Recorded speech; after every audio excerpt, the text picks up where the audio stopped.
ദൈവത്തിൻ്റെ അതിപരിശുദ്ധ നാമം വാഴ്ത്തപ്പെടുമാറാകട്ടെ. ആമേൻ. നമ്മളുടെ ഒരുമിച്ചുള്ള ധ്യാനത്തിനായി അപ്പോസ്തലനായ പൗലോസ് കൊലോസ്യർക്ക് എഴുതിയതായിട്ടുള്ള ലേഖനം 2-ാം അധ്യായത്തിൻ്റെ 6-ാമത്തെ വാക്യം. ആകയാൽ നിങ്ങൾ കർത്താവായ യേശു ക്രിസ്തുവിനെ കൈക്കൊണ്ടതുപോലെ അവൻ്റെ കൂട്ടായ്മയിൽ നടപ്പീൻ. ആകയാൽ നിങ്ങൾ കർത്താവായ ക്രിസ്തു യേശുവിനെ കൈക്കൊണ്ടതുപോലെ അവൻ്റെ കൂട്ടായ്മയിൽ നടപ്പീൻ. COVID-19 ആരംഭിച്ച സാഹചര്യം എൻ്റെ അറിവനുസരിച്ച് കേരളത്തിൽ ഇറ്റലിയിൽ നിന്ന് വന്ന സ്നേഹിതർ ഒരു വിവാഹത്തിൽ സംബന്ധിക്കുന്നതിനായി വന്നേച്ചാർന്നതിലൂടെ കേരളത്തിൽ പടർന്ന് പകരുകയുണ്ടായി. ആ ദിവസങ്ങളിലൊക്കെ കേട്ടതായിട്ടുള്ള വീഡിയോ ക്ലിപ്പിലൊന്ന് ഇറ്റലിയിലുള്ള ഒരു മലയാളി നഴ്സ് തൻ്റെ മുറിയിലിരുന്ന് ജനലിലൂടെ പുറത്തേക്ക് നോക്കുമ്പോൾ കാണുന്ന കാഴ്ച വിവരിച്ച ഒരു ക്ലിപ്പായിരുന്നു. She was telling that right in front of her eyes, down the street, she can see people falling down and dying. പെടഞ്ഞ് വീണ് മരിക്കുന്ന ആളുകളുടെ ദാരുണമായിട്ടുള്ള അന്ത്യം കണ്ടതായിട്ടുള്ള നേഴ്സ് നാട്ടിലുള്ള പ്രിയപ്പെട്ടവരോടും സ്നേഹിതരോടുമൊക്കെ ഈ ക്ലിപ്പിലൂടെ അഭ്യർത്ഥിക്കുകയാണ്, ഗവൺമെൻറ് നിങ്ങളോട് പറയുന്ന കാര്യങ്ങൾ ജീവിതത്തിൽ പാലിക്കുവാൻ തക്കവണ്ണം പ്രത്യേകമായിട്ട് താല്പര്യപ്പെടണം. മാസ്ക് അണിയണം, സാനിറ്റൈസർ ഉപയോഗിക്കണം, സേഫ് ഡിസ്റ്റൻസിൽ ജീവിക്കുന്നതിനായിട്ട് പെരുമാറുന്നതിനായിട്ട് ഒക്കെ പ്രത്യേകമായിട്ട് പഠിക്കണം. COVID-19 നമ്മളെ എല്ലാം പഠിപ്പിക്കുന്ന ഒരു സംഗതി, there should be certain disciplines in our life. There should be certain disciplines in our life. ക്രിസ്തീയ ജീവിതത്തിന്റെ ഡിസിപ്ലിനെ കുറിച്ച് അപ്പോസ്തലനായ പൗലോസ് കൊലോസ്യയിലുള്ള വിശ്വാസികളോട് പറയുന്ന ഏതാനും കാര്യങ്ങൾ ഈ വേദഭാഗത്തിന്റെ പശ്ചാത്തലത്തിൽ ചിന്തിക്കണം എന്നത്രേ ഞാൻ ആഗ്രഹിക്കുന്നത്. എന്താണ് കോണ്ടെക്സ്റ്റ്? അപ്പോസ്തലനായ പൗലോസ് റോമിലെ കാരാഗൃഹത്തിലാണ്. താൻ ആരംഭിച്ചതായുള്ള ഒരു സഭയല്ല കൊലോസ്യയിലുള്ള വിശ്വാസ സമൂഹം. താൻ എഫേസസിലുണ്ടായിരുന്ന അവസരത്തിൽ എപ്പഫ്രോസ് കൊലോസ്യയിലേക്ക് പോയി അവിടെയുള്ള ആളുകളോട് സുവിശേഷം അറിയിക്കുകയും അത് കേട്ട് ചേർന്ന് വന്ന വിശ്വാസികളുടെ ഒരു കൂട്ടായ്മയായി കൊലോസ്യയിലെ സഭ രൂപം കൊള്ളുകയും അത്രേ ചെയ്തത്. ഇങ്ങനെ രൂപം കൊണ്ട കൊലോസ്യയിലെ സഭയിലെ വിശ്വാസികൾക്ക് പൗലോസ് അപ്പോസ്തലനെ അറിയാം, കേട്ടിട്ടുണ്ട്. അദ്ദേഹത്തിന്റെ റോമിലേക്കുള്ള യാത്രയും അവിടെയുള്ള കാരാഗ്രഹ ജീവിതവും ഒക്കെ മനസ്സിലാക്കുന്നതിന് അവർക്ക് ഇടയായിട്ട് തീരുന്നുണ്ട്. അവരുമായിട്ട് അപ്രകാരം ഒരു ആത്മീയ ബന്ധം, വിശ്വാസ സമൂഹവും അപ്പോസ്തലനായ പൗലോസും തമ്മിലുള്ള ഒരു ആത്മീയ ബന്ധം ഉടലെടുത്ത സാഹചര്യത്തിൽ അപ്പോസ്തലനായ പൗലോസ് കൊലോസ്യയിലുള്ള വിശ്വാസികൾക്ക് എഴുതുന്നതാണ് ഈ ലേഖനം. എന്നാൽ ഈ ലേഖനം വായിക്കുന്നതായ വിശ്വാസികളെ സംബന്ധിച്ചിടത്തോളം തങ്ങളുടെ വിശ്വാസ ജീവിതത്തിന്റെ ഒരു മാതൃകയാണ് അപ്പോസ്തലനായ പൗലോസിൽ കാണുവാനായിട്ട് ഇടയായിട്ട് തീരുന്നത്. അതുകൊണ്ട് പൗലോസ് തന്റെ ജീവിതത്തിന്റെ വൈവിധ്യമാർന്ന അനുഭവങ്ങളെ എങ്ങനെ അഭിമുഖീകരിക്കുന്നു, അതിനെ എങ്ങനെ കാണുന്നു, എങ്ങനെയാണ് ക്രിസ്തീയ ജീവിതത്തിൽ മറ്റുള്ളവരെ നയിക്കുവാനൊക്കെയാണ് പൗലോസ് അപ്പോസ്തലന് സാധ്യമായിട്ട് തീരുന്നത്. ഇത് വളരെ സൂക്ഷ്മതയോടുകൂടി നോക്കിക്കൊണ്ടിരിക്കുന്ന ഒരു സമൂഹമായിട്ട് കൊലോസ്യ സഭയെ കാണുവാനായിട്ട് ഇടയാവുകയും അത്രേ ചെയ്യുന്നത്. അതുകൊണ്ട് ഒന്നാമത് ഈ ഭാഗം നമ്മെ ഓർമ്മപ്പെടുത്തുന്നത് ക്രിസ്തീയ ജീവിതം മാതൃകാപരമായിരിക്കണം. ക്രിസ്തീയ ജീവിതം മാതൃകാപരമായിരിക്കണം. അപ്പോസ്തലനായ പൗലോസ് തന്റെ ലേഖനങ്ങളിൽ പറയുന്നുണ്ട്, നിങ്ങൾ എന്നെ അനുകരിപ്പീൻ, ഇമിറ്റേറ്റ് മീ. കൊരിന്ത്യർക്ക് എഴുതിയ ലേഖനത്തിലൂടെ പൗലോസ് അപ്പോസ്തലൻ പറയുന്നതിനായിട്ട് ശ്രമിക്കുകയാണ്, ഞാൻ കർത്താവായ യേശു ക്രിസ്തുവിനെ അനുകരിക്കുന്ന പോലെ നിങ്ങൾ എന്നെ അനുകരിപ്പിൻ. As I imitate Jesus Christ, you imitate me. അപ്പോൾ മറ്റുള്ളവർക്ക് ഒരു ദൃഷ്ടാന്തമായി ജീവിക്കുവാൻ പൗലോസ് അപ്പോസ്തലൻ താല്പര്യപ്പെട്ടിരുന്നു എന്നതും തന്റെ ക്രിസ്തീയ ജീവിതം, വിശ്വാസ ജീവിതം നയിക്കുമ്പോൾ തന്നെ അത് മറ്റുള്ളവർക്ക് ഒരു ദൃഷ്ടാന്തമായിരിക്കണമെന്നും എല്ലാം പൗലോസ് അപ്പോസ്തലനും ആഗ്രഹിച്ചിരുന്നു എന്നത് നമുക്ക് ചിന്തിക്കുന്നതിനായിട്ടിടയാകും. നമ്മളുടെ ജീവിതത്തിൽ നമ്മോടെ പറയുന്നതിനായിട്ടുള്ള ഒരു കാര്യം കൂടി ഇതാണ്. ദൈവപ്രകാരം എൻ്റെ ജീവിതത്തെയൊക്കെ ക്രമപ്പെടുത്തി എൻ്റെ മനസ്സിനും ഹൃദയത്തിനും താല്പര്യമുള്ള ഒരു വിശ്വാസ ജീവിതം നയിക്കുന്നു എന്ന് മാത്രമല്ല, എന്നെ കാണുന്നവരുണ്ട്, എന്നെ കേൾക്കുന്നവരുണ്ട്, എൻ്റെ ജീവിതത്തെ വീക്ഷിച്ച് എന്നെ ഒരു മാതൃകയാക്കി തീർക്കുവാൻ താല്പര്യപ്പെടുന്നതായ ആളുകൾ അറിഞ്ഞും അറിയാതെയും നമ്മുടെ ചുറ്റുപാടും നമ്മുടെ സമീപത്തും ഒക്കെ ഉണ്ടായിരിക്കാം. അതുണ്ടോ ഇല്ലയോ എന്ന കാര്യത്തെക്കുറിച്ച് ചിന്തിക്കുന്നതിലൊക്കെ അപ്പുറമായിട്ട് നമ്മൾ ജീവിക്കുന്ന നമ്മുടെ വിശ്വാസ ജീവിതം ദൈവത്തിന് പ്രസാദകരവും മറ്റുള്ളവർക്ക് മാതൃകാപരവുമായിട്ട് തീരണം എന്ന് നാമും ആഗ്രഹിക്കേണ്ടത് ആവശ്യമാകുന്നു. ഇവിടെ പൗലോസ് അപ്പോസ്തലന്റെ ജീവിതത്തിൽ സംഭവിക്കുന്നത് റോമിലെ കാരാഗൃഹത്തിൽ തനിക്കുണ്ടാകുന്ന പ്രയാസ സാഹചര്യങ്ങളെ അത് സഹിച്ച് സഹിഷ്ണുതയോടെ ദൈവസ്നേഹത്തോടെ തന്റെ ജീവിതത്തെ മുന്നോട്ട് നയിക്കുവാനായിട്ട് അപ്പോസ്തലൻ താല്പര്യപ്പെടുന്നു എന്നുള്ളത് സഹനത്തിലുള്ള ഒരു സാക്ഷ്യം നിറവേറ്റുവാൻ പൗലോസ് അപ്പോസ്തലനെ സാധിച്ചിരുന്നു എന്നത് നമ്മെ ഓർമ്മപ്പെടുത്തുന്നു. ഞാൻ ആദ്യമായിട്ട് ഒരു ഭദ്രാസനത്തിന്റെ ചുമതലയിലേക്ക് പ്രവേശിച്ചത് മലബാർ പ്രദേശത്താണ്. അവിടെയുള്ള ഇടവുകളൊക്കെ സന്ദർശിക്കുന്നതിനായി പല പ്രാവശ്യം പോകുന്നതിനിടയായിട്ട് നിന്നിട്ടുണ്ട്. സിറ്റി പാരിഷ് അല്ലെ ടൗൺ പാരിഷസ് എന്ന് പറയുന്നത് വളരെ ചുരുക്കമാണ്, ബാക്കിയെല്ലാം റൂറൽ പാരിഷസ് ആണ്. ഞാനൊരു റൂറൽ പാരിഷിൽ ഒരിക്കൽ ചെന്ന അവസരത്തിൽ ആ ഇടവയിലെ പട്ടക്കാരൻ എന്നോട് ആവശ്യപ്പെട്ടു. അച്ഛൻ എന്നോട് പറഞ്ഞു, തിരുമേനി അധികം താമസിയാതെ തിരുമേനി ഒരിക്കൽ കൂടി ഇടവയിൽ വരണം. ഇവിടെ ഒരു കുടുംബത്തെ ബാപ്റ്റൈസ് ചെയ്ത് ഇടവയിലേക്ക് ചേർക്കുന്നതിനായിട്ടുണ്ട്. അത് കേട്ടപ്പോൾ എനിക്ക് ക്യൂരിയോസിറ്റി വർദ്ധിച്ചു. So I asked him, who is this person, who is this family and why are they wanting me to come? അച്ഛൻ പറഞ്ഞു, അവരല്ല പറഞ്ഞത്, ഞാനാണ് പറഞ്ഞത്. എന്നാൽ അവരുടെ ഈ ഇടവയോടെ ചേർക്കുന്നതായിട്ടുള്ള ഈ ഒരു ശുശ്രൂഷ അനേകർക്ക് സന്തോഷം നൽകുന്നതും അനുകരിക്കുവാനൊക്കെ ഓണം ഇടയായി തീരുന്നതുമായിട്ടുള്ള ഒരു പശ്ചാത്തലം അതിനുണ്ട്. ഞാൻ ചോദിച്ചാൽ അച്ഛൻ പറഞ്ഞു, ഇവിടെ ഈ പ്രദേശത്ത് ഒരു കൊല്ലനുണ്ട്.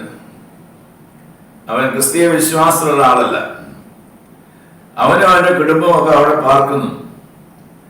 പകൽ മുഴുവൻ അധ്വാനിക്കുന്ന അധ്വാനത്തിന്റെ ഫലമായിട്ട് ലഭിക്കുന്നു. അവന്റെ കുടുംബത്തെ പുലർത്തുന്നതിനായിട്ട് അദ്ദേഹം താല്പര്യപ്പെടുകയും ചെയ്തു. വളരെ വേർക്കുന്ന, വളരെ അധ്വാനിക്കുന്ന പണിയിലാണ് താൻ ഏർപ്പെട്ടിരിക്കുന്നത് എന്നതുകൊണ്ടാവാം അദ്ദേഹം ഒരു മദ്യപാനിയായിട്ട് തോന്നുന്നു. അതുകൊണ്ട് തന്നെ മദ്യപാനം കഴിഞ്ഞ വീട്ടിൽ വരുന്ന അവസരത്തിൽ ഒരു സ്വസ്ഥതയും ആ വീട്ടിലുള്ളവർക്ക് അനുഭവിക്കുന്നതിനായിട്ട് സാധിച്ചില്ല.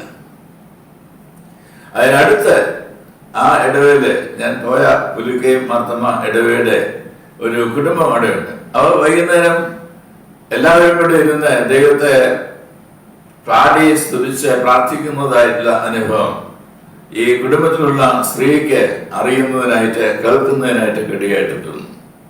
അവരാദ്യം തന്റെ ഭവനത്തിലിരുന്ന് കാത് കൂർപ്പിച്ച് ഇതെല്ലാം കേൾക്കുന്നതിനായി ആ സമയമൊക്കെ വേർതിരിക്കുന്നതിനായിട്ട് താല്പര്യപ്പെട്ടു. പിന്നീട് ആ സ്ത്രീയെ ഈ വീട്ടിലുള്ള അമ്മയോട് വന്ന് ചോദിച്ചു, നിങ്ങൾ ഈ വൈകിട്ട് പ്രാർത്ഥിക്കുന്ന അവസരത്തിൽ ഞാൻ നിങ്ങളുടെ വീടിന്റെ തിണ്ണയിൽ വന്ന് ഇരുന്നോട്ടെ, നിങ്ങളുടെ പാട്ട് കേൾക്കുവാനായിട്ട്, നിങ്ങൾ പ്രാർത്ഥിക്കുന്നത് കേൾക്കുവാനായിട്ട് എനിക്കും താല്പര്യമുണ്ട്. അവർ പറഞ്ഞു, പ്രയാസമൊന്നുമില്ല, നിങ്ങൾക്ക് വന്നിരിക്കാം.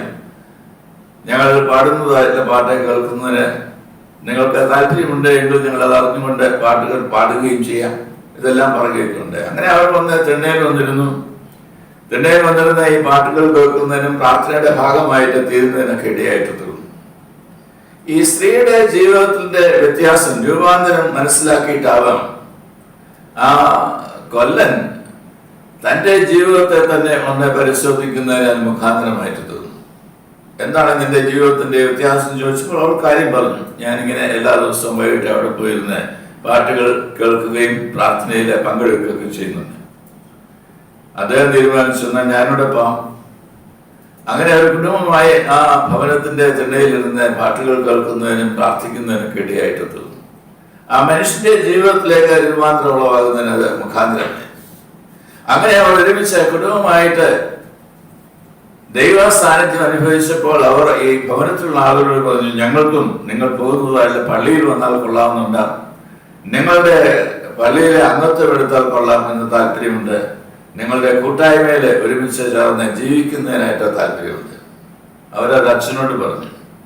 അച്ഛൻ ഈ ഭവനത്തെയൊക്കെ നിരീക്ഷിച്ചതിന് ശേഷമാണ് എന്നോട് പറഞ്ഞത്, തിരുമേനി അവരെ ഈ ഇടവിലേക്ക് ചേർക്കുന്ന അവസരത്തിൽ തിരുമേനി വന്ന് അവരുടെ ബാപ്റ്റിസം ഒക്കെ നടത്തി അവരെ നമ്മളുടെ സഭയിലേക്ക് ചേർക്കണം എന്നുള്ളത്. ഒരു ഉൾപ്രദേശത്തെ താമസിക്കുന്നതായിട്ടുള്ള ക്രിസ്തീയ കുടുംബം അവരുടെ ജീവിതത്തിന്റെ ദിനചര്യയാണ് സന്ധ്യയ്ക്ക് നമസ്കാരം നടത്തുക എന്നുള്ളത്. ആ സന്ധ്യാ നമസ്കാരം ഒരു പ്രദേശത്തെ തങ്ങൾ നടത്തുന്ന അവസരത്തിൽ വീടിനുള്ളിലാണ് അത് നടക്കുന്നത് എന്ന് വരികിൽ തന്നെയും വീട്ടിനുള്ളിലുള്ളവരാണ് അത് പങ്കാളികളായിട്ട് തീരുന്നത് എന്ന് വരികിൽ തന്നെയും സമീപത്തുള്ള ഭവനങ്ങൾ അത് മനസ്സിലാക്കി ഇതിന്റെ വ്യത്യാസവും അതിന്റെ സന്തോഷവും അതിന്റെ സായുജ്യവും ഒക്കെ അടയുവാൻ തക്കമാണ് ഈ ഭവനം അവരുടെ മുമ്പാകെ ഒരു മാതൃക ഭവനമായിട്ട് തീരുന്നതിനിടയായിട്ട് തീർന്നു. നമ്മളൊക്കെ ജീവിക്കുന്ന സാഹചര്യത്തിൽ നമ്മളുടെ ഭവന ജീവിതം പലപ്പോഴും നമ്മളെല്ലാം ഇൻട്രോവേർട്സ് ആണ്. നമ്മുടെ കാര്യങ്ങൾ മാത്രം നാം ചിന്തിച്ച് അന്തർമുഖികളായിട്ട് തീരുന്ന സാഹചര്യമാണ് കാണാനിടയാകുന്നത്. എന്നാൽ ദൈവം നമ്മെ എടുത്ത് ഉപയോഗിക്കുന്നുണ്ട് എന്ന് മനസ്സിലാക്കുമ്പോൾ, നമുക്ക് മറ്റുള്ളവർക്ക് അനുഗ്രഹമായിട്ട് തീരുവാൻ സാധ്യമാണ് എന്ന് മനസ്സിലാക്കുമ്പോൾ, മാതൃകാപരമായിട്ടുള്ള ക്രിസ്തീയ ജീവിതം, വിശ്വാസ ജീവിതം നയിക്കുവാൻ തക്കവണ്ണം നമുക്കും ഇടയായിട്ട് തീരും എന്നത് ഓർത്തിരിക്കേണ്ടത് ആവശ്യമാണ്. കൊലോസ്യ സഭയ്ക്ക് എഴുതുന്ന സാഹചര്യത്തിൽ അവരോട് പറയുന്നത്, നിങ്ങളുടെ വിശ്വാസ ജീവിതം ചുറ്റുപാടുമുള്ള ആളുകൾക്ക് മാതൃകാപരമായിരിക്കണം, അനുകരിക്കുവാൻ തക്കവണ്ണം മതിയാകുന്നതായിട്ടുള്ള ഒന്നായിട്ട് തീരേണ്ടത് ആവശ്യമാണ്. പൗരസ്ത്യനെ സംബന്ധിച്ചിടത്തോളം ഒരു വിശ്വാസി പോലും നഷ്ടപ്പെട്ടു പോകുന്നവരായിട്ട് പൗരസ്ത്യൻ ആഗ്രഹിച്ചില്ല. ഒരു വ്യക്തി പോലും നഷ്ടപ്പെട്ടു പോകുവാനായിട്ട് ആഗ്രഹിച്ചില്ല. മാത്രമല്ല, പൗലോസ് വല്ല വിധേനയും കർത്താവായ യേശു ക്രിസ്തുവിൽ ലോകത്തിൽ നൽകപ്പെട്ടിരിക്കുന്നതായ സുവിശേഷം എത്രയും ആളുകളെ അറിയിക്കുവാൻ കഴിയുമോ അത്രയും ആളുകളെ അറിയിക്കണം എന്നുള്ളതായുള്ള താല്പര്യം ഏറെ ഉണ്ടായിരുന്നു. കൊരിന്ത്യർക്ക് എഴുതിയ 1-ാമത്തെ ലേഖനം 9-ാം അധ്യായത്തിന്റെ 19 മുതലുള്ള വാക്യങ്ങൾ നാം വായിക്കുന്ന അവസരത്തിൽ that portion is speaking about St. Paul's adaptability to men of different cultures. And therefore St. Paul is saying, for though I am free from all men, I have made myself a slave to all, that I might win the more. To the Jews, I became a Jew in order to win Jews. To those under the law, I became as one under the law, though not being myself under the law, that I might win those under the law. I do it all for the sake of the gospel, that I may share in its blessings. പൗലോസ് കൊലോസ്യയിലെ വിശ്വാസ സമൂഹത്തോടെ തുടർന്ന് പറയുന്നതിനായിട്ട് താല്പര്യപ്പെടുന്നത്, ക്രിസ്തീയ ജീവിതം സഹന ജീവിതത്തിന്റെ സാക്ഷ്യം വഹിക്കുന്നത് ആയിരിക്കണം എന്നതാണ്. 2-ാം അധ്യായത്തിന്റെ 2-ാം വാക്യത്തിന്റെ തുടർന്ന് വായിക്കുന്ന ഭാഗത്തെ നാം കാണുന്നുണ്ട്, ഞാൻ എത്ര വലിയ പോരാട്ടം കഴിക്കുന്നു എന്ന് നിങ്ങൾ അറിയുവാൻ ഞാൻ ഇച്ഛിക്കുന്നു. ഞാൻ എത്ര വലിയ പോരാട്ടം കഴിക്കുന്നു എന്ന് നിങ്ങൾ അറിയുവാൻ ഇച്ഛിക്കുന്നു. ഒരു സ്പിരിച്വൽ സ്ട്രഗിള് തന്റെ ജീവിതത്തിലുണ്ട് എന്നത് സൂചിപ്പിക്കുകയും ആ സ്ട്രഗിളിന്റെ ഞാൻ ഭാഗമായിട്ട് തീരുന്നു എന്ന് മാത്രമല്ല, അത് നിങ്ങൾ കൂടി അറിയേണ്ടതായിരുന്നു. നിങ്ങളും അതിന്റെ ഭാഗമായി അതിന്റെ സപ്പോർട്ടീവായിട്ട് അത് ദൈവസേനയിൽ അപ്ഹോൾഡ് ചെയ്യുന്ന വിശ്വാസികളായി കാണപ്പെടേണ്ടത് ആവശ്യമാണ് എന്നത് സൂചിപ്പിക്കുക. സൗത്ത് ആഫ്രിക്കയിലെ ഏകദേശം ഒരാഴ്ചയോളം അവിടെയുള്ള വിവിധ വിശ്വാസ സമൂഹങ്ങളെയൊക്കെ പോകുന്നതിന് ഒരിക്കലും എനിക്ക് ഇടയായിട്ട് തോന്നുന്നു. അവിടെ നമുക്ക് ദേവാലയങ്ങൾ പല സ്ഥലങ്ങളിലില്ല. എന്നാൽ പല സ്ഥലങ്ങളിൽ ഒരുമിച്ച് പ്രാർത്ഥനയ്ക്കൊക്കെ കൂടി വരുവാൻ്റെ കോണം സാധ്യമാകുന്ന ആളുകൾ ചിതറിപ്പാർക്കുന്നുണ്ട് പല സ്ഥലങ്ങളിലായിട്ട്. അതുകൊണ്ട് ഓരോരോ സ്ഥലങ്ങളിലേക്കാണ് ഓരോ ദിവസവും ഞാൻ യാത്ര ചെയ്ത് പോയത്. ഒരു ദിവസം ഒരു പ്രത്യേക സ്ഥലത്ത് അവിടെയുള്ള പ്രാർത്ഥന കൂട്ടത്തിൽ വൈകിട്ടത്തെ നമസ്കാരത്തിന് പോകുന്നതിനായിട്ട് ഞാൻ പോകുന്ന വഴി എന്നെ കൊണ്ടുപോയതായിട്ടുള്ള ആളുകൾ പറഞ്ഞു, തിരുമേനി നമ്മളീ പോകുന്നതായിട്ടുള്ള ഈ വഴിയിൽ കാത്തലിക് സിസ്റ്റേഴ്സ് നടത്തുന്നതായിട്ടുള്ള ഒരു മിഷൻ സെന്റർ ഉണ്ട്. അവർക്ക് എപ്പോഴും ഒരു പരാതിയുണ്ട്, ആരെങ്കിലും ഇന്ത്യയിൽ നിന്ന് വന്നാൽ അവരെ കാണാതെ പോകുന്നു എന്നുള്ളത്. അവർക്ക് കാണാനായിട്ട് താല്പര്യമുണ്ട്. അതുകൊണ്ട് തിരുമേനിക്ക് താല്പര്യമുണ്ടെങ്കിൽ നമുക്ക് അവിടെ പോകാം എന്ന് പറഞ്ഞു. ഞാൻ വാച്ചൊക്കെ നോക്കിയ അവസരത്തിൽ സമയമൊക്കെ അനുവദിക്കുകയില്ല എന്ന് മനസ്സിലാക്കി. എന്നാൽ വീണ്ടും ഞാൻ ആ പ്രദേശത്ത് പോകുവാനായിട്ടുള്ള സാധ്യത വളരെ കുറവാണ് എന്നത് അറിയാവുന്നത് കൊണ്ട് ഞാൻ പറഞ്ഞു, നമുക്ക് പോയി അവരെ കണ്ടതിന് ശേഷം പോകാം, ആരും കാണാതെ പോകുന്നു എന്നുള്ള പരാതി ഇല്ലാതെയാക്കി തീർക്കുകയും ചെയ്യാമല്ലോ. ഞാൻ അവിടെ ചെന്ന സമയത്ത് അവരെന്നെ റിസീവ് ചെയ്തു. ആ മിഷൻ സെന്ററിലെ 5 സിസ്റ്റേഴ്സ് ആണല്ലോ, ലോകത്തിന്റെ വിവിധ ഭാഗങ്ങളിലുള്ള സിസ്റ്റേഴ്സ് ആണ്.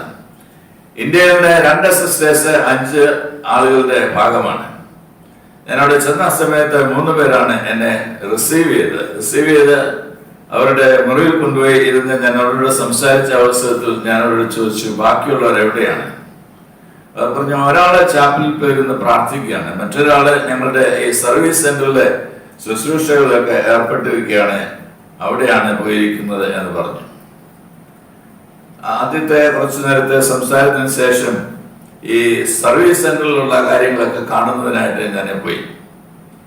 അവിടെ ചെന്ന അവസരത്തിൽ 3 groups of children, all the children picked up from South Africa. എങ്ങനെയുള്ള കുട്ടികളാണ്? ഒന്ന് ഏകദേശം 40ഓളം കുട്ടികൾ ഒരു മുറിയില് മാൽ ന്യൂട്രീഷന്റെ ഫലമായിട്ട് മാതാപിതാക്കൾക്ക് കുഞ്ഞുങ്ങളെ മുന്നോട്ട് വളർത്തുന്നതിന് പ്രയാസമാണ് എന്ന് മനസ്സിലാക്കി ഗവൺമെന്റ് സഹായത്തോടു കൂടി ഈ സിസ്റ്റേഴ്സിനെ ഏൽപ്പിച്ചിരിക്കുന്ന കുട്ടികൾ 40ഓളം കുട്ടികളുണ്ട്. രണ്ടാമത്തെ മുറിയിലേക്ക് ഞാൻ പ്രവേശിച്ച അവസരത്തിൽ പിന്നെയും ഏകദേശം 40ഓളം കുട്ടികളാണ്, പക്ഷെ ഡിഫറെന്റ് കാറ്റഗറി ഓൾ ടുഗദർ. എന്താണ് അവരുടെ വ്യത്യാസം? They are all physically challenged children. അങ്ങനെയുള്ള കുട്ടികൾ ജനിച്ച അവസരത്തിൽ ഈ കുഞ്ഞുങ്ങളെ ശുശ്രൂഷിക്കുന്നതിനായിട്ടും വളർത്തുന്നതിനായിട്ടും അവർക്ക് മാതാപിതാക്കൾക്ക് സാധ്യമല്ല എന്നത് മനസ്സിലാക്കി ആ കുട്ടികളെയൊക്കെ തള്ളിക്കളയുന്നതായിട്ടുള്ളൊരു കൾച്ചർ സൗത്ത് ആഫ്രിക്കയിലുണ്ട്. അതുകൊണ്ട് ആശുപത്രിയിൽ വെച്ച് തന്നെ കുട്ടികളെ ദത്തെടുക്കുവാനൊക്കെയാണ് ഗവൺമെന്റ് സഹായിക്കും. അങ്ങനെ പല സമയത്തായിട്ട് പിക്കപ്പ് ചെയ്തതായുള്ള 40ഓളം കുഞ്ഞുങ്ങളാണ് രണ്ടാമത്തെ സെക്ഷനിൽ കാണാനായിട്ടിടയായത്. മൂന്നാമത്തെ മുറിയിലേക്ക് ഞാൻ പ്രവേശിച്ചപ്പോൾ again another group of children, almost 40 again. ആരാണ് ഈ കുട്ടികൾ? ഞാൻ അന്വേഷിച്ചപ്പോൾ അവർ എന്നോട് പറഞ്ഞു, ഈ കുട്ടികൾ HIV പോസിറ്റീവ് ആയിട്ടുള്ള പേരൻസിന്റെ കുട്ടികളാണ്. അവരുടെ പേരൻസ് 2 പേരും മരിച്ചു പോകും എന്നുള്ളത് അവർക്കറിയാം. അവർ മരിച്ചു പോകുമ്പോൾ ഈ കുട്ടികൾ ഓർഫൻഡ് ആയിട്ട് ആരും നോക്കാനില്ലാതെ വരാതിരിപ്പാണ്ടൊക്കെയാണ് ഈ കുഞ്ഞുങ്ങളെ വളർത്തുന്നതിനായിട്ട് ഈ ഹോമിൽ ഏൽപ്പിച്ചിരിക്കുകയാണ്.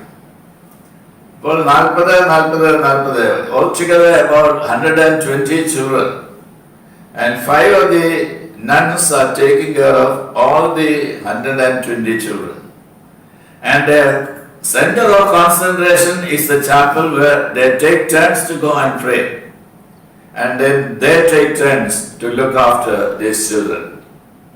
അപ്പോൾ ഞാൻ അവരോട് സംസാരിച്ചപ്പോൾ 2 കാര്യങ്ങൾ ചോദിക്കേണ്ടത്. ഒന്ന്, ഞാൻ അവരോട് ചോദിച്ചു, നിങ്ങൾക്ക് ഇത്രയും കുട്ടികളെയൊക്കെ നോക്കുന്നതിനായിട്ടുള്ളപ്പോൾ ഇതിന്റെ സപ്പോർട്ട് എവിടുന്നാണ് വരുന്നത്? നിങ്ങളുടെ മദർ സെന്റർ അല്ലെങ്കിൽ നിങ്ങളെ ഇവിടെയൊക്കെ അയച്ചതായിട്ടുള്ള നിങ്ങളുടെ ഗ്രൂപ്പ് ഓഫ് സിസ്റ്റേഴ്സിന്റെ ആ സെന്ററിൽ നിന്നാണോ ഈ കുഞ്ഞുങ്ങളെ നോക്കുവാനായിട്ടുള്ള പണം ലഭിക്കുന്നത്?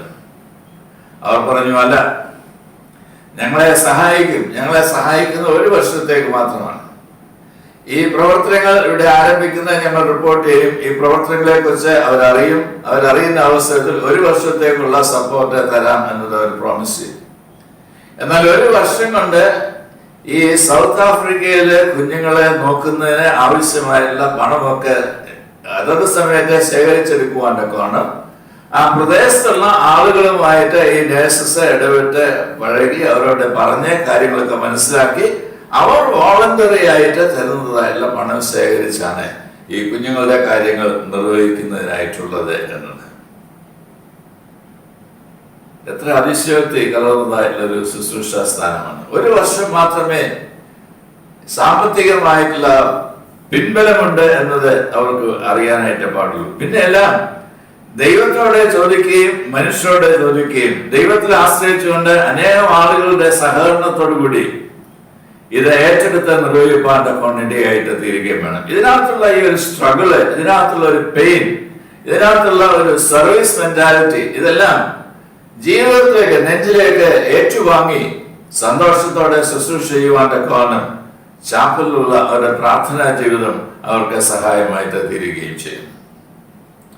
രണ്ടാമത് ഞാൻ അവരോട് ചോദിച്ചു, നിങ്ങൾ ലോകത്തിന്റെ പല ഭാഗങ്ങളിൽ നിന്ന് ഇങ്ങനെ നിങ്ങളുടെ മദർ സെന്ററിൽ നിന്ന് അയച്ച് നിയോഗിക്കപ്പെട്ട നിങ്ങളോട് വന്ന് പാർക്കുകയാകുന്നല്ലോ. കേരളത്തിൽ നിന്ന് ഇന്ത്യയിൽ നിന്നൊക്കെ ഉള്ള 2 സിസ്റ്റേഴ്സ് ഉണ്ട് എന്ന് ഞാൻ പറഞ്ഞല്ലോ. അവരോട് ഞാൻ ചോദിച്ചു, നിങ്ങളിവിടെ വന്ന് ഇങ്ങനെയുള്ള ഒരു ശുശ്രൂഷയിൽ ഏർപ്പെട്ടിരിക്കുമ്പോൾ നിങ്ങൾക്ക് എത്ര നാൾ കൂടിയാണ് നിങ്ങളുടെ വീട്ടിലേക്കൊന്ന് പോകുന്നതിനായിട്ട് സാധിക്കുന്നത്? ഞാൻ വിചാരിച്ചു ആണ്ടിലൊരിക്കൽ പോകുന്നതിനായിട്ടുള്ള അവധിയൊക്കെ അവർക്ക് കിട്ടുമായിരിക്കും എന്നത്. അവരെന്നോട് പറഞ്ഞു, once in 10 years. ഈ പഠിക്കുന്നതിനായിട്ടൊക്കെ കോളേജിലെ സ്കൂളിൽ ഒക്കെ പോകുന്ന അവസരത്തിൽ ക്രിസ്മസ്, ഈസ്റ്റർ ഇതൊക്കെ അവധി കിട്ടുമ്പോൾ വീട്ടിൽ വരുന്നതായിട്ടുള്ള പതിവ്, അങ്ങനെ വളർന്നതായിട്ടുള്ള ആളുകളാണ് നമ്മൾ എല്ലാവരും തന്നെ. പിന്നെ ജോലിയിലൊക്കെ ആകുന്ന അവസരത്തിൽ ആണ്ടിലൊരിക്കൽ അവധി കിട്ടുമ്പോൾ എല്ലാവരെയും പോയി കാണാം എന്നുള്ളതായിട്ടുള്ള ചിന്തയൊക്കെ നമ്മൾ ഭരിക്കുന്നുണ്ട്.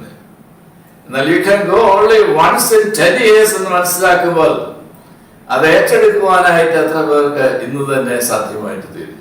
Very difficult. But then this is where you can see the vocation that these sisters are having, the vocation that the Lord has called them to serve humanity, particularly the children who are in need, and that too in South Africa. David ലിവിങ്സ്റ്റനെ കുറിച്ച് ഞാൻ വായിക്കുകയുണ്ടായി. നിങ്ങളെല്ലാം വായിച്ചിട്ടുണ്ട് എന്നത് ഞാൻ ചിന്തിക്കുകയും ചെയ്യുന്നു. അദ്ദേഹം ഇംഗ്ലണ്ടിൽ ഗ്ലാസ്കോ എന്ന് പറയുന്നതായിട്ടുള്ള പ്രദേശത്ത് ജനിച്ചു വളർന്നതായിട്ട് ഒരാളാണ്. അദ്ദേഹം പഠിച്ച് വളർന്നു വന്ന അവസരത്തിൽ തിയോളജി ചെയ്തു, മെഡിക്കൽ സയൻസ് പഠിക്കുന്നതിനൊക്കെ ഇടയായിട്ട് തോന്നുന്നു. But then he found a vocation to go to South Africa as a missionary, and he went. He was married, he had children, and he lived in South Africa as a missionary. അദ്ദേഹത്തിന്റെ ജീവചരിത്രത്തിൽ എഴുതിയിരിക്കുന്നത്, when he spent about 33 years in South Africa, 33 years as a missionary, he went back to England only twice in his life. We find it very difficult to understand to go to have a vacation once in 10 years. Now think about a man going home only 2 times within 33 years of his lifetime, and he died in South Africa. But then going home was not the important thing, but spending his life taking on the pain and suffering for the call which God has given to him, and to carry that ministry by spending his own life. ക്രിസ്തീയ ജീവിതം സഹന ജീവിതത്തിന്റെ സാക്ഷ്യം വഹിക്കുന്ന ഒന്നായിരിക്കണം എന്നത് ഓർപ്പിക്കുന്നതായിട്ടുള്ള ഒരു ഭാഗമാണ് ഇത്. കേരളത്തിൽ COVID-19 ഫലമായി കൊറോണ വൈറസ് ബാധിച്ചതായിട്ടുള്ള ആളുകൾ കോട്ടയം മെഡിക്കൽ കോളേജ് ആശുപത്രിയിൽ ശുശ്രൂഷിക്കപ്പെട്ടു. ശുശ്രൂഷയുടെ ഫലമായിട്ട് അവരെ സൗഖ്യം ലഭിച്ചു. അവർക്ക് വീട്ടിൽ പോകുന്നതിന് സാധ്യമായിട്ട് തീരുകയും ചെയ്തു. എന്നാൽ അവരെ ശുശ്രൂഷിച്ചതായുള്ള 2 സിസ്റ്റേഴ്സ് ഈ ശുശ്രൂഷയുടെയൊക്കെ അവസാനം ഇപ്രകാരം പറയുകയുണ്ടായി, given a chance again, we prefer to work in the ward for the corona patients. Given a chance again, എല്ലാവരും ഭയപ്പെടുന്ന, വളരെയധികം പ്രയാസം നിറഞ്ഞ, അങ്ങോട്ട് പോകാനായിട്ട് ആരും മനസ്സ് വെക്കാത്തതായുള്ള ഒരു ശുശ്രൂഷ രംഗത്ത് ഇന്നത്തെ പേപ്പറിൽ വായിക്കുകയുണ്ടായി. മഹാരാഷ്ട്രയിലെ മെഡിക്കൽ പ്രാക്ടീസ് ചെയ്യുന്നതായുള്ള ആളുകൾ അവരെ നിയോഗിക്കുന്ന സ്ഥാനത്തേക്ക് പോകുന്നില്ല എങ്കിൽ അവരുടെ ജോലി തന്നെ നഷ്ടപ്പെടും എന്ന് പറയുന്നതായിട്ടുള്ള സാഹചര്യം. അതുകൊണ്ട് പോകാനായിട്ട് വിസമ്മതിക്കുന്ന ആളുകളുണ്ട് എന്നാണ് എന്റെ സൂചന. Listen to these two nurses who were nursing the corona patients in the Kottayam Medical College Hospital. You ladies are saying, given a chance again, we prefer to work in the ward for corona patients. ക്രിസ്തീയ ജീവിതത്തിൽ സഹന ജീവിതത്തിന് ഒരു സ്ഥാനമുണ്ട് എന്നത് ഓർക്കുവാൻ തക്കവണ്ണം എനിക്കും നിങ്ങൾക്കും ഇടയായിട്ട് തീരണം. അതൊരു ക്രിസ്തീയ സാക്ഷ്യമാണ് എന്നതുകൂടി നമുക്ക് മനസ്സിലാക്കാം. മൂന്നാമതായിട്ട് ഈ ഭാഗത്തൂടെ പൗലോസ് അപ്പോസ്തലൻ നമ്മോടും കൊലോസ്യയിലുള്ള വിശ്വാസികളോടും പറയുന്നതിനായിട്ട് ശ്രമിക്കുന്നത് ക്രിസ്തീയ ജീവിതം കൂട്ടായ്മയിൽ നടക്കുന്ന ജീവിതം ആയിരിക്കണം എന്നത്രേ. 6ാമത്തെ വാക്യത്തിൽ അങ്ങനെയാണല്ലോ നാം വായിച്ചത്. ആകയാൽ നിങ്ങൾ കർത്താവായ ക്രിസ്തുയേശുവിനെ കൈക്കൊണ്ടതുപോലെ അവന്റെ കൂട്ടായ്മയിൽ നടപ്പിൻ. കൊലോസ്യയിലുള്ള വിശ്വാസികളെ ദുരുപദേശത്തിലൂടെ ക്രിസ്തീയ വിശ്വാസത്തിനെ അകറ്റുവാനായിട്ട് ശ്രമിക്കുന്ന പ്രേരണകളുണ്ട് എന്ന് പൗലോസ് അപ്പോസ്തലൻ മനസ്സിലാക്കുന്നു. ഗഹനങ്ങളായിട്ടുള്ള ചില തത്വശാസ്ത്രങ്ങളിലൂടെ അവരുടെ ലളിതമായിട്ടുള്ള നേരെയുള്ള വിശ്വാസ ജീവിതത്തിനെ മാറ്റിയെടുക്കുന്നതിനായിട്ട് പുറത്തുനിന്ന് ഒരു പരപ്രേരണയുണ്ട് എന്നത് പൗലോസ് അപ്പോസ്തലൻ മനസ്സിലാക്കുന്നതിനിടയായിട്ട് തീരുന്നു. അപ്പോൾ അവർക്ക് എഴുതുന്നതായിട്ടുള്ള ലേഖനത്തിലൂടെ ഈ ദുരുപദേശങ്ങളെ അതിജീവിക്കുവാൻ തക്കവണ്ണം ആവശ്യമായുള്ള കരുത്ത് നിങ്ങൾക്കുണ്ടാവേണ്ടത് ആവശ്യമാണ് എന്നത് പറയുന്നത്. തത്വശാസ്ത്രങ്ങളെ അതിജീവിക്കുവാൻ തക്കവണ്ണം വിശ്വാസത്തിൽ വളരേണ്ടതായിട്ടുള്ള ആവശ്യകതയുണ്ട് എന്നതുകൂടി ഇവിടെ സൂചിപ്പിക്കുന്നു. ക്രിസ്തുവിലുള്ള കൂട്ടായ്മ ജീവിതം ഒരു കൂട്ടായ്മയിൽ ജീവിക്കുന്നതായിട്ടുള്ള ജീവിതമായി തീരേണ്ടത് ആവശ്യമത്രേ. ഈ കൂട്ടായ്മയിലൂടെ അന്യോന്യമുള്ള വിശ്വാസികളുടെ ഒരുമിച്ചുള്ള കൂട്ടായ്മയിലൂടെയാണ് വിശ്വാസ ജീവിതത്തിൽ വന്നു ചേരുവാൻ ഇടയാവുന്ന എക്സ്റ്റേണൽ ഫോഴ്സസിനെല്ലാം, ഈവൽ ഫോഴ്സസിനെല്ലാം ചെറുത്തു നിൽക്കുന്നതിനായിട്ടും അതിനെ അതിജീവിക്കുന്നതിനായിട്ടും സാധ്യമായിട്ട് തീരുന്നത്. അവിടെയാണ് വിശ്വാസം മാറ്റിവെക്കുവാനായിട്ട് ഇടയാവുന്നത്. അവിടെയാണ് വിശ്വാസത്തിന് ആഴത്തിലേക്ക് പ്രവേശിക്കുവാൻ തക്കവണ്ണം നമുക്ക് സംഗതിയായിട്ട് തീരുകയും ചെയ്യുന്നത്. Taiwanese റൈറ്ററായിട്ടുള്ള C.S. സോങ് ഇപ്രകാരം വിശ്വാസത്തെ കുറിച്ച് പറഞ്ഞിട്ടുണ്ട്. Faith is the power to see the vision of tomorrow in the darkness of today. Faith is the power to see the vision of tomorrow in the darkness of today. തേനീച്ചകളെ നാം കണ്ടിട്ടുണ്ട്. അതൊരു സംഘമാണ്, ഒരു സംഘജീവിതമാണ് അത് നയിക്കുന്നത്. ഹണിബി ഓരോരുത്തരും അതിനകത്തെ പല സെക്ഷൻസ് ഓഫ് ഈച്ചകളെയാണ് കാണാനായിട്ട് ഇടയാവുന്നത്. അവരുടെ വീടിനുള്ളിൽ ഇരിക്കുന്നതായിട്ടുള്ള ആളുകളുണ്ട്, അതിന് വേണ്ട അറകളൊക്കെ ഉണ്ടാക്കുന്നതായിട്ടുള്ള ആളുകളുണ്ട്, ശേഖരിച്ചു കൊണ്ടുവരുന്നതായിട്ടുള്ള തേനുകളൊക്കെ ഓരോ അറകളിലൊക്കെ നിറച്ച് അതൊക്കെ ഭദ്രമായി സൂക്ഷിക്കുന്നതായിട്ടുള്ള ആളുകളുണ്ട്. പുറത്തുനിന്ന് ഈ വീടിന്റെ പുറത്തുനിന്ന് ശത്രുക്കൾ വന്ന് ഉപദ്രവിക്കാതിരിപ്പാണ്ട് വേണം അതിനെ സൂക്ഷിക്കുന്നതായിട്ടുള്ള ആളുകളുണ്ട്. പറന്നുപോയി എവിടെയൊക്കെ തേനെ ശേഖരിക്കുവാനായിട്ട് കഴിയുമോ അവിടെ നിന്നൊക്കെ ശേഖരിച്ചു കൊണ്ടുവരുന്നതായിട്ടുള്ള ഈച്ചകളുണ്ട്. ഇവരെല്ലാം അവരവരുടെ പ്രവർത്തനങ്ങൾ അവരുടെ ജീവിതത്തിന്റെ ഒരു ഭാഗമായിട്ട് കണ്ട് നിറവേറ്റുകയാണ്. അതിനകത്ത് ഞങ്ങൾക്ക് വേണം പ്രോമിനൻസ് എന്ന് പറയുന്നതായിട്ടുള്ള ഈച്ചകളെ കാണാൻ കഴിയില്ല. ഹാർമോണിയസ് ആയിട്ടുള്ള ഒരു റിലേഷൻഷിപ്പ് അവർ മെയിൻറ്റെയിൻ ചെയ്യുന്നുണ്ട്. സിസ്റ്റേഴ്സ് ഓഫ് ചാരിറ്റിയെ കൽക്കട്ട ഇടവകയിൽ വികാരിയായിരുന്ന അവസരത്തിൽ കാണുന്നതിനും അറിയുന്നതിനൊക്കെ എനിക്ക് മനസ്സിലായി തീർന്നിട്ടുണ്ട്.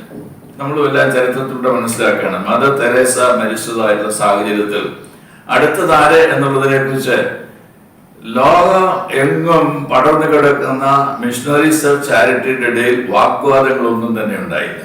അവർ ഉടനെ തന്നെ സിസ്റ്റർ നിർമ്മലയെ അടുത്ത ആളായിട്ട് തിരഞ്ഞെടുത്തു. അവരവരുടേതായിട്ടുള്ള ജോലികൾ ഓരോരോ രംഗങ്ങൾ നിർവഹിച്ച് മുമ്പോട്ട് പോകുന്നു. ഒരു സ്ഥാനവും വേണ്ട, ഒരു കസാരയും വേണ്ട, ഒരു പ്രതാപവും ആഡംബരവും ഒന്നും പ്രതീക്ഷിക്കുന്നതായിട്ടുള്ള ആളുകളെ അവരുടെ ഇടയിൽ കാണുന്നതിനായിട്ട് സാധിക്കുന്നില്ല. ഇതിൽ നിന്നൊക്കെ വളരെ വ്യത്യാസമുള്ള ഒരു രംഗമാണ് ഇന്ന് സഭയിലും സമൂഹത്തിലും കാണപ്പെടുവാനായിട്ട് ഇടയാകുന്നത്. ഫ്രണ്ടിൽ എനിക്കൊരു സീറ്റ് കിട്ടിയില്ലെങ്കിൽ അസ്വസ്ഥരായിത്തീരുന്ന ആളുകളുണ്ട്. ലിസ്റ്റിൽ എൻ്റെ പേര് വന്നില്ലെങ്കിൽ അസ്വസ്ഥരായിത്തീരുന്നതായിട്ടുള്ള ആളുകളുണ്ട്. എന്നാൽ ദൈവം നമ്മെ എല്ലാവരും കൂട്ടായ്മ ബന്ധത്തിൽ ഒരുമിച്ച് നിന്ന് ശുശ്രൂഷ ചെയ്യുന്നതിനായിട്ട് വിളിച്ചിരിക്കുന്നു എന്നുള്ള ബോധ്യം നമ്മൾ നിറയുന്ന അവസരത്തിൽ ഞാനോ കുറയണം അവനോ വളരണം എന്ന് സ്നാപക യോഹന്നാൻ പറഞ്ഞതുപോലെ കർത്താവായ യേശു ക്രിസ്തുവിനെ ഉയർത്തിക്കാട്ടുന്നതിനായിട്ട് ഇടയായിട്ട് തീരും എന്നതത്രേ നാം പഠിക്കേണ്ടതായിട്ടുള്ള പാഠം. അന്യോന്യുള്ള ബന്ധത്തിൽ when love dies, the church is also dying. സ്നേഹബന്ധത്തിൽ ജീവിക്കേണ്ട കൂട്ടായ്മയുടെ അനുഭവം തകർന്നു പോവുകയാണെങ്കിൽ തകരുന്നത് വിശ്വാസ ജീവിതം ഉൾക്കൊള്ളുന്നതായുള്ള സഭ തന്നെയാണ് എന്ന പാഠം പഠിക്കുവാൻ കോണം ഇടയായിട്ട് തീരേണ്ടതാണ്. 7-ാമത്തെ വാക്യത്തിൽ അപ്പോസ്തലൻ പൗലോസ് പറയുന്നുണ്ട്, അവനിൽ വേരൂന്നിയും ആത്മീയ വർധന പ്രാപിച്ചും നിങ്ങൾക്ക് ഉപദേശിച്ചതിനൊത്തോണം വിശ്വാസത്തിൽ ഉറച്ചും സ്തോത്രത്തിൽ കവിഞ്ഞും ഇരിപ്പീൻ എന്നുള്ളത് എല്ലാം സ്പിരിച്വൽ ആയിട്ടുള്ള ലെസൺസ് ആണ് കൊടുക്കുന്നത്. ഒരുമിച്ച് ഒരു വിശ്വാസ സമൂഹമായി എങ്ങനെ വളർന്നു വരണം എന്ന് പൗലോസ് അപ്പോസ്തലൻ പഠിപ്പിക്കുന്നതായിട്ടുള്ള ഭാഗം കൂടിയാണ്. റോസ്വുഡ് ഗാർഡനെ കുറിച്ച് ഞാൻ പ്രകാരം കേട്ടിട്ടുണ്ട്. റോസ്വുഡ് ട്രീസ് അത് അതിന്റെ വേരുകൾ വളരെ ആഴത്തിൽ പോകുന്നതായിട്ടുള്ള ഒന്നല്ല. അതുകൊണ്ട് ഒരു മരത്തിൽ തന്നെ നിൽക്കുന്നതിനായിട്ട് വളർന്നു വന്ന് മുമ്പോട്ട് ജീവിക്കുന്നതിനായിട്ട് സാധിക്കത്തില്ല. കാറ്റൊക്കെ ഉണ്ടാകുമ്പോൾ, ശക്തമായ കാറ്റൊക്കെ വരുമ്പോൾ അത് മറിഞ്ഞു പോകുവാനായിട്ട് ഇടയാകും. എന്നാൽ they always live in a cluster. ഒരുമിച്ചാണ്. ഒരു റോസ്വുഡ് ഗാർഡൻ എന്ന് പറയുന്നിടത്തെല്ലാം പല മരങ്ങൾ ഒരുമിച്ചാണ് വളരുന്നത്. അതുകൊണ്ട് എന്താണ് സംഭവിക്കുന്നത്? താഴെ വേരുകൾ പോകുന്ന അവസരത്തിൽ പല മരങ്ങളുടെ വേരുകൾ തമ്മിൽ ഇന്റർട്വൈൻഡ് ആണ്. മരം വളർന്നു വന്ന് ബ്രാഞ്ചസ് ഉണ്ടാകുന്ന അവസരത്തിൽ again they are intertwined. അപ്പോൾ ഈ ഒരു റോസ്വുഡ് ഗാർഡനിലുള്ള ഒരു കൂട്ടം മരങ്ങളെല്ലാം ഒരുമിച്ചാണ് ഒരു കൊടുങ്കാറ്റടിക്കുന്നതായിട്ടുള്ള അവസരത്തിൽ അതിനെ ചെറുത്തു നിൽക്കുന്നതിനും അതിജീവിക്കുന്നതിനും ഒക്കെ ഇടയായിട്ട് തീരുന്നത്. നമ്മളുടെ വിശ്വാസ ജീവിതത്തിൽ ഇത് നാം ഓർത്തിരിക്കേണ്ടതായിട്ടുള്ള ഒരു പാഠമാണ്. ഒരുമിച്ച് കർത്താവിന്റെ ശരീരമാകുന്ന സഭയുടെ അംഗങ്ങളായി നിൽക്കുവാൻ തക്കവണ്ണം നമ്മെ വിളിച്ചിരിക്കുന്നു. ഒരു ഭവനത്തിൽ ഒരുമിച്ച് നിൽക്കേണ്ട ആവശ്യകതയെ കുറിച്ച് മനസ്സിലാക്കാൻ ഒരളവ് വരെ നമുക്ക് സാധ്യമായിട്ട് തീരുന്നുണ്ട്. നമ്മുടെ വിശ്വാസ സമൂഹമാകുന്ന പ്രാദേശിക ഇടവേലും സഭയിലും ഒക്കെ ചേർന്ന് വരുന്ന അവസരത്തിൽ we are not called to be isolated individuals or isolated families. We are called to be people sharing the fellowship and caring each other, always knowing that the love of God revealed in Jesus Christ is binding us together to be His body. ഇത് ആത്മീയമായിട്ട് അനുഭവിപ്പാൻ കൊണ്ടാണ് ഇടയായിട്ട് തീരേണ്ടത്. ഇല്ല എന്നൊരിക്കൽ നമ്മൾ isolated ആയിരിക്കും, insulated ആയിരിക്കും. താൽക്കാലികമായിട്ട് നമ്മുടെ പ്രത്യേകമായിട്ടുള്ള ആഗ്രഹങ്ങളൊക്കെ സാധിച്ചു എന്ന് പറഞ്ഞേക്കാം. ഒരു കേടും പറ്റാതെ പരിക്കും പറ്റാതെ പള്ളിയിൽ പോയി വീട്ടിൽ പോകുന്നതിനായിട്ടൊക്കെ സാധിക്കും. എന്നാൽ ഒരുമിച്ച് നിൽക്കുന്ന സാഹചര്യത്തിൽ we have to share the resources that we have. We need to understand the pain and the others of the people in the neighborhood, and then we may have to do the ministry of caring. All these are possible not when you keep yourself isolated or insulated, but when you become part and parcel of the fellowship of the believers called the church. അപ്രകാരം വിശ്വാസ സമൂഹമായി ജീവിക്കാനായിട്ടാണ് കൊലോസ്യ സഭയോടും പൗലോസ് അപ്പോസ്തലൻ ആവശ്യപ്പെടുന്നത്. 3 കാര്യങ്ങളാണ് ഈ സഭയോട് പറയുന്നതായി ഇന്ന് നമുക്ക് നമ്മുടെ ജീവിതവുമായി ബന്ധപ്പെടുത്തി പഠിക്കുന്നതിനായിട്ട് സാധ്യമായിട്ട് തോന്നുന്നത്. ഒന്ന്, നമ്മുടെ ക്രിസ്തീയ ജീവിതം എല്ലായ്പ്പോഴും മാതൃകാപരമായിട്ട് തീരണം. മറ്റുള്ളവർ നമ്മെ കാണുന്നു, കേൾക്കുന്നു, നമ്മളെ അനുഗമിക്കാനായിട്ട് താല്പര്യപ്പെടുന്നു എന്നത് തിരിച്ചറിയുമ്പോൾ മറ്റുള്ളവർക്ക് അനുകരിക്കുവാൻ തക്കവണ്ണം ക്രിസ്തുവിനെ അനുകരിക്കുന്നവരായി ക്രിസ്ത്യാനികളായി ജീവിക്കാൻ നമുക്ക് ഇടയായിട്ട് തീരട്ടെ. രണ്ടാമത്, ക്രിസ്തീയ ജീവിതം സഹന ജീവിതത്തിന്റെ സാക്ഷ്യം വഹിക്കുന്നതായ ഒന്നായിരിക്കണം. പെയിൻ ഉണ്ടാകുമ്പോൾ, സഫറിങ് ഉണ്ടാകുമ്പോൾ, അങ്ങനെയുള്ള വൈക്കേറിയസ് സഫറിങ് ഏറ്റെടുക്കേണ്ടതായിട്ട് വരുമ്പോൾ വീണു പോകുന്നവരായിട്ടുള്ള, തളർന്നു പോകുന്നവരായിട്ടുള്ള, പരാജയപ്പെട്ടു പോകുന്നവരായിട്ടുള്ള പിന്നെയോ അവിടെ ഒരുമിച്ച് ദൈവകൃപയിൽ ശക്തിപ്പെട്ടു നിന്ന് ഒരു നല്ല സാക്ഷ്യം വഹിക്കുവാൻ തക്കവണ്ണം ഇങ്ങനെയാണ് മനുഷ്യ ജീവിതം നയിക്കേണ്ടത് എന്നത് ഈ ലോകത്തെ പഠിപ്പിക്കുവാൻ തക്കവണ്ണം നമ്മുടെ ഓരോരുത്തരുടെയും വ്യക്തി ജീവിതവും കുടുംബജീവിതവും എല്ലാം സഹായമായി തീരേണ്ടത് ആവശ്യമാണ്. മൂന്നാമത്, ദൈവം നമ്മെ വിളിച്ച് ആക്കിയിരിക്കുന്നത് കർത്താവിൻ്റെ ശരീരമാണ് സഭയുടെ ഭാഗമായിട്ട് ചേർന്ന് ജീവിക്കുന്നതിനായിട്ടാണ്. കർത്താവിൻ്റെ ശരീരം എന്ന് പറയുന്നത് ഒരു കൂട്ടായ്മ ജീവിതമാണ്. വിശ്വാസികളുടെ ഒരുമിച്ചുള്ള കൂട്ടായ്മ ജീവിതമാണ്. ആ കൂട്ടായ്മ ജീവിതത്തിൽ സാക്ഷ്യം നിർവഹിപ്പാനായി നാം വിളിക്കപ്പെട്ടിരിക്കുന്നു എന്നതോർത്ത് നമ്മെ തന്നെ ദൈവകരങ്ങളെ സമർപ്പിക്കാം. പ്രാർത്ഥനയ്ക്കായി തറവിളക്കാം. ഞങ്ങളുടെ ദൈവമായ കർത്താവെ, അവിടുന്ന് ഈ ലോകത്തിൽ ഞങ്ങൾക്ക് വേണ്ടി കടന്നു വന്ന് ഞാനാകുന്നു വഴിയും സത്യവും ജീവനും എന്നത് ലോകത്തോട് പറഞ്ഞത് ഈ തരുണത്തിൽ ഞങ്ങൾ ഓർക്കുന്നു. നിന്റെ അനുഗ്രഹിപ്പാണ്ടൊക്കെയാണ് ശിഷ്യരെ വിളിച്ചത് ഞങ്ങൾ ഈ അവസരം ഓർക്കുന്നു. ഇന്ന് നിന്റെ സ്ഥാനാപതികളായി ഈ ലോകത്തിൽ ഓരോരോ സ്ഥാനത്തെ ഞങ്ങൾ ജീവിക്കുമ്പോൾ ഞങ്ങളുടെ ജീവിതം മറ്റുള്ളവർക്ക് മാതൃകാപരമായി തീരുവാണ്ടൊക്കെയാണ് ഇടയായി തീരണമേ എന്ന് ഞങ്ങൾ യാചിക്കുന്നു. ക്രിസ്തീയ ജീവിതത്തിൽ കഷ്ടം ഏറ്റെടുത്ത് അനുഭവിക്കേണ്ടതായിട്ടുണ്ട്. നിങ്ങൾക്ക് ലോകത്തിൽ കഷ്ടമുണ്ട് എന്ന് കർത്താവേ നീ പറഞ്ഞുവല്ലോ. എങ്കിലും ധൈര്യപ്പെടുവേൻ, ഞാൻ ലോകത്തെ ജയിച്ചിരിക്കുന്നു എന്നുള്ള അവിടുത്തെ വചനത്തെ ഞങ്ങൾ ദിവസം ഓർക്കുന്നു. ഞങ്ങളുടെ അനുദിന ജീവിതത്തിൽ ഏറ്റെടുക്കേണ്ടി വരുന്ന സഫറിങ്, സഹനത്തിൻ്റെ ശക്തിയുള്ളവരായി, കഴിവുള്ളവരായി, അതിലൂടെ നല്ല സാക്ഷ്യം വഹിക്കുവാൻ ഞങ്ങളുടെ ഓരോരോ സ്ഥാനങ്ങൾ ഇടയാക്കി തീർക്കണമേ എന്ന് പ്രാർത്ഥിക്കുന്നു. ക്രിസ്തീയ ജീവിതം കൂട്ടായ്മ ജീവിതമാകുന്നു എന്നുള്ള തിരിച്ചറിവ് ഞങ്ങൾക്ക് നൽകണമേ. കൂട്ടായ്മയിൽ നിന്ന് മാറിപ്പോകുന്നവരായിട്ടല്ല, കൂട്ടായ്മയോട് ചേർന്ന് നിന്ന് ഒരുമിച്ച് കർത്താവിൻ്റെ ശരീരമായി ഈ ലോകത്തിൽ വിളങ്ങുവാണ്ടൊക്കെയാണ് ഞങ്ങളെല്ലാം ഇതിനെ സഹായിക്കുകയും ചെയ്യണമെന്ന് യേശുവിൻ നാമത്തിൽ അപേക്ഷിക്കുന്നു. ദയയോടെ കേൾക്കണമേ.